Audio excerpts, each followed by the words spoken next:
Sunday, guys. Happy Sunday. Now, I can hardly believe it, but we are now officially 10 days till Christmas. I just do not know how that happened. But it is starting to feel very Christmassy here in Normandy.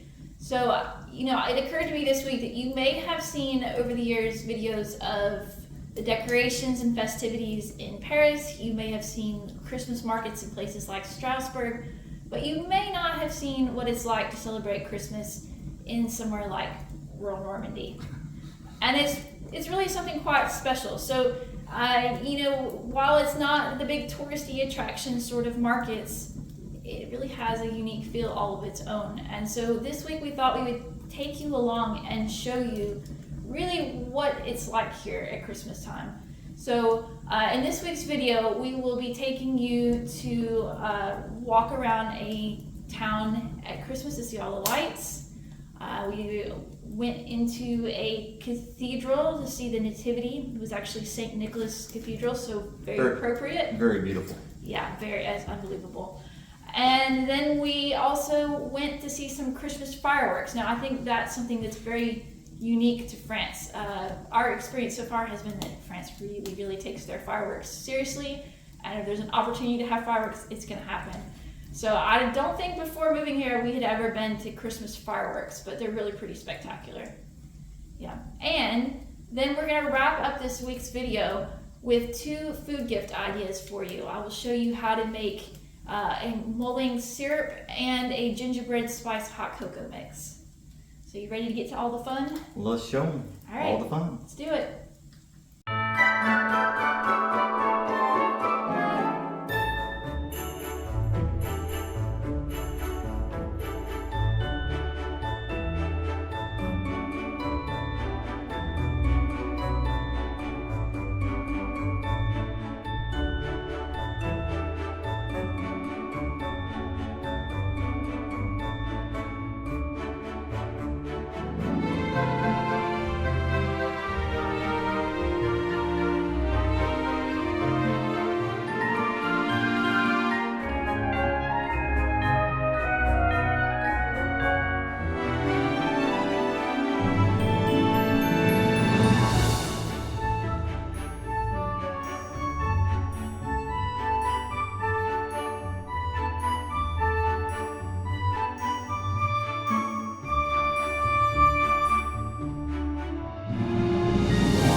Hi guys! Since Christmas is just around the corner, today I thought I would show you how to make a couple of food gifts.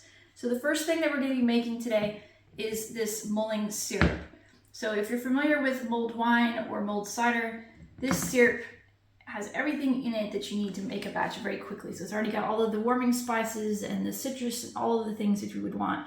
So you can just add a bit of this syrup to your wine or your cider and you're good to go. So I love the idea of giving the syrup either on its own like this or with, say, a bottle of wine or cider. So very, very quick gift and something that's very easy to make in duplicate or triplicate or however many you need for gift giving.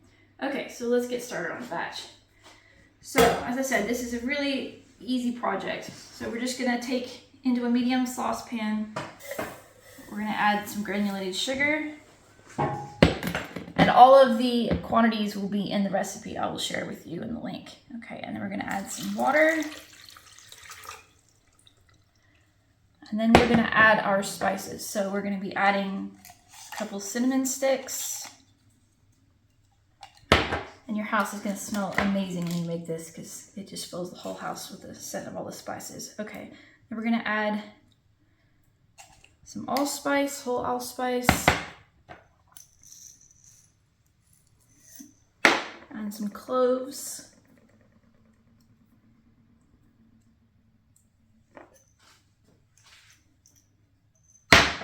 And then a bit of ground nutmeg.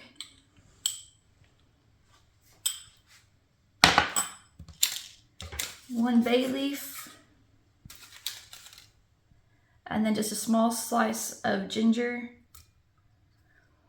And then the only thing we have left to add now is our citrus. So we're gonna come over here and I am using 2 oranges and 1 lemon. And I have already zested these. So I just used this little micro zester or micro grater to take just the outside of the oranges and the lemons. You don't want the pith underneath. You just want all of the colored part on the outside because that's where all the essential oils and all the scent and flavor are.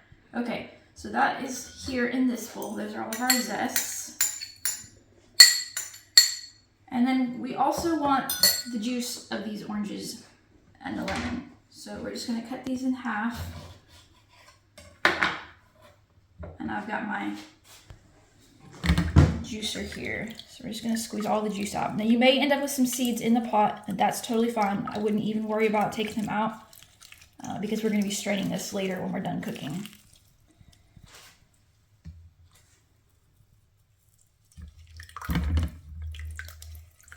It already smells amazing and we haven't even started cooking it yet.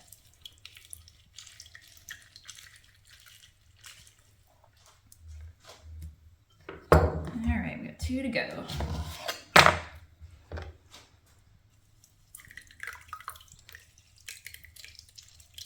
And I will mention, since we are using the zest in this recipe, it would probably be best to use organic oranges and lemons, just so you're not getting any pesticides. It may not matter all the time, but it does if you're going to be using the skin.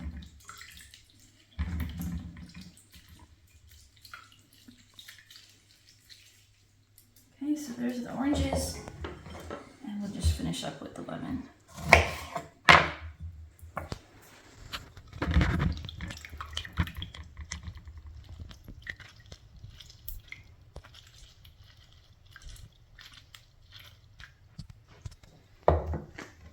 Last one.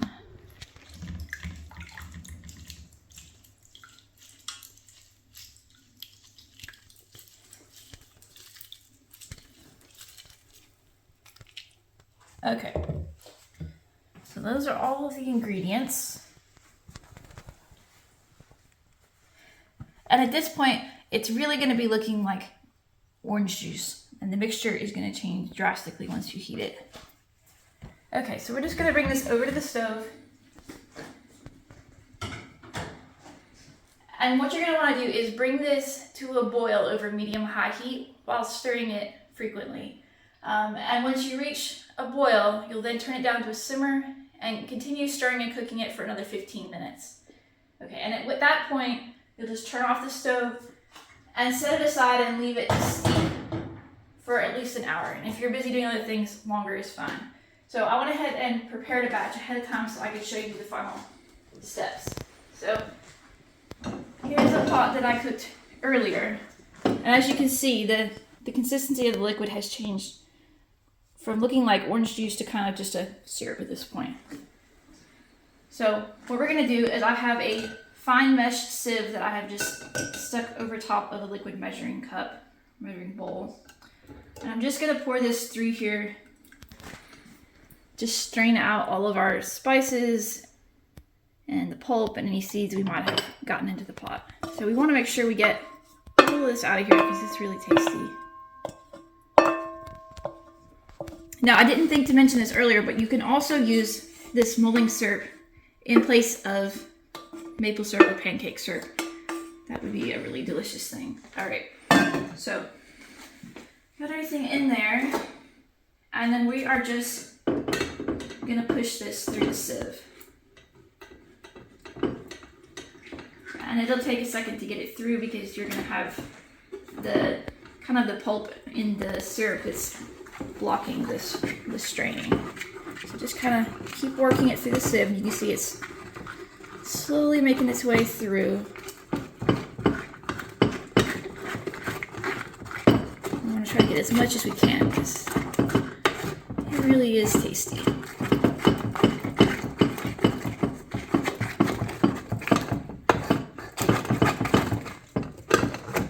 Okay, so you can see at this point we're basically down to just this spices and the bit of pulp that is in the juice. Okay, now I will say a tip whenever you're doing anything through a strainer is take your spoon at the end and run it over the back of the strainer because you'll be amazed at how much has just kind of gotten stuck on the back side.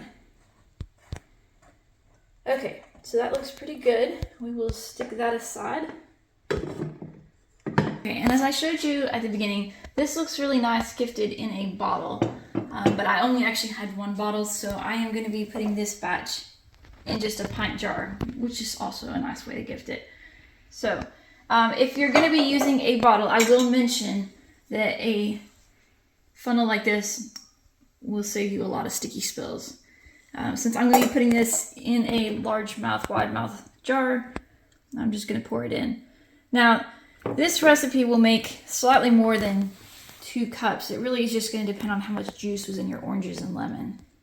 So there is our 2 cups, and you can see we have just a little bit left over. So whether you put this in a bottle or a jar, I just think this is a really great gift. Okay, so now let me show you my next food gift idea. Okay, so the second food gift that I'm going to show you today is my gingerbread hot cocoa mix. So I already have had a hot cocoa mix, just a plain hot cocoa mix, and a mocha hot cocoa mix for some time, but I couldn't resist adding a third flavor because my family really goes to the cocoa mix.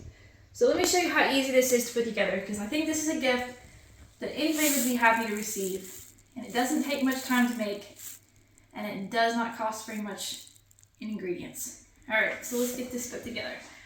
So into a large mixing bowl, we are just going to add powdered sugar. And again, I will include all of the quantities in the link to the recipe. Okay, so we've got our powdered sugar and our cocoa powder. Now, you can use natural unsweetened cocoa or you can use Dutch process. Either will work in this recipe. My preference, however, is Dutch process, and that's what this is. And you can see it has a very, very dark color, much darker than natural unsweetened. And that's because it has quite a bit more cocoa butter. So it actually has a much deeper, richer chocolate flavor. So that's my preference whenever I can use that. All right, and then we are gonna add a bit of salt just to bring out the chocolate flavor. And we're gonna add a tablespoon of gingerbread spice. Now you can buy this ready-made at the grocery store. I like to make my own, and that's what this is here, and I will include a link to that as well. Okay, so there's that.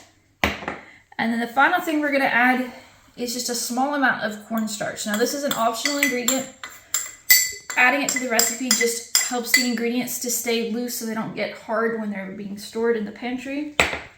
If you don't want to include it, or if you have a corn sensitivity, you can certainly leave that out. All right, and we're just gonna mix that together. And inevitably there will be cocoa on the counter because I don't think you can make anything with cocoa without making a huge mess with the powder. Okay, so we just want to make sure that this is really well stirred. And a lot of times you'll find that there's powdered sugar kind of hiding at the bottom of the bowl. So I always get out a spoon and mix it so we have a nice consistent powder. Okay, and I have sized this recipe so that it fits in a quart jar. Now, if you put it in a quart jar, you're gonna find that you're gonna have about a half a cup of extra space at the top, and that's intentional on my part. So if you wanna add dehydrated marshmallows, kind of like, if you buy store-bought cocoa mix, it often will have little dehydrated marshmallows. And you can do that. If you go to, Target has them, I know, in a little jar, and so does Amazon. So a lot of times I'll add that to the mix just for a fun detail. All right, so here is my quart jar. Now, there is a label on the front. This is available on the website as a free printable. So the front side has just the label with the what's inside, and the back has instructions for putting this together. Now, I have designed this to be a dairy-free mix, which means you can use this mix with milk if you want to do it that way. If you have a sensitivity or just a preference for a different type of milk, you can certainly make it with something other than cow's milk. And that's all explained on the jar. Okay, so I will inevitably make a mess, but to try to minimize it, a wide mouth funnel is great for this. And we'll just transfer the ingredients to the jar. And I think, I was counting the other day, I think I have already made like 3 batches of cocoa for Mr. Huff this year. So really this is a very popular thing in our house. And our oldest daughter is about to come home next week, so it will be good to have us stocked up again. Okay, so let's see. We're just gonna speed this up a bit.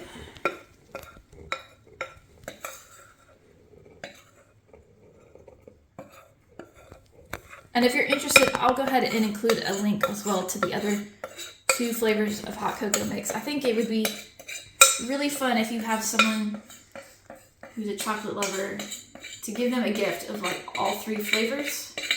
I just think it would be a nice thing. Throw it together in like a gift basket. Maybe include a mug or 2. Just an easy gift. And I think it's something that is actually going to get used and enjoyed.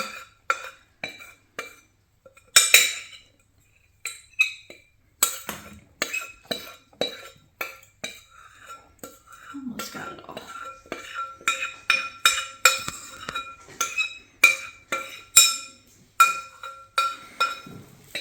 Okay. Give that a quick tap and get it all in there. Okay. Screw on the lid. And as you can see, there's the extra space at the top of the jar that I was referring to, so you could fill that area with some dehydrated marshmallows. I know Kraft is one brand that sells them, or you could even make them yourselves in the dehydrator. Okay, so as usual, I will include a link to both the mulling syrup recipe and the hot cocoa mix in the description below the video.